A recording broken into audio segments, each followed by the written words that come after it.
ମମତାଙ୍କୁ ବଡ଼ ଝଟକା ଦେଲେ ସୁପ୍ରିମକୋର୍ଟ। ସୁପ୍ରିମକୋର୍ଟ ଗୁରୁବାର ଇଡି ବିରୋଧରେ ଏଫଆଇଆର ଉପରେ ରୋକ ଲଗାଇଛନ୍ତି। ପଶ୍ଚିମବଙ୍ଗ ମୁଖ୍ୟମନ୍ତ୍ରୀ ମମତା ବାନାର୍ଜୀ ଆଇପେକ୍ କାର୍ଯ୍ୟାଳୟରେ ଚଢ଼ାଉ କରିବା ପାଇଁ ଇଡି ବିରୋଧରେ ଅଭିଯୋଗ ଦାୟର କରିଥିଲେ। ମାମଲାର ଶୁଣାଣି କରି ସୁପ୍ରିମକୋର୍ଟ ପଶ୍ଚିମବଙ୍ଗ ସରକାରଙ୍କୁ କହିଥିଲେ ଯେ ସେମାନେ ଏଜେନ୍ସିର କାର୍ଯ୍ୟରେ ହସ୍ତକ୍ଷେପ କରିପାରିବେ ନାହିଁ।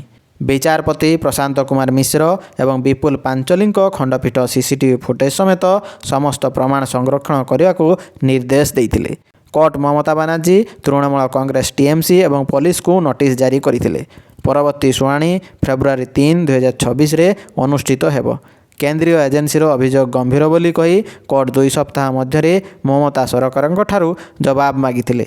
ଜାନୁଆରୀ 8, 2026ରେ ଇଡି ଟିଏମସିର ଆଇଟି ମୁଖ୍ୟ ଏବଂ ରାଜନୈତିକ ପରାମର୍ଶଦାତା ସଂସ୍ଥା ଆଇପେକ୍ର ନିର୍ଦ୍ଦେଶକ ପ୍ରତୀକ ଜୈନଙ୍କ ଘର ଏବଂ କମ୍ପାନୀ ପରିସରରେ ଚଢ଼ାଉ କରିଥିଲେ। ତଦନ୍ତକାରୀ ସଂସ୍ଥା ଅଭିଯୋଗ କରିଛି ଯେ ମୁଖ୍ୟମନ୍ତ୍ରୀ ମମତା ବଙ୍ଗଳା ପୋଲିସ ଅଧିକାରୀଙ୍କ ସହିତ ସେଠାରେ ପହଞ୍ଚିଥିଲେ ଏବଂ ତାଙ୍କ ସହିତ ପ୍ରମାଣ ନେଇଯାଇଥିଲେ।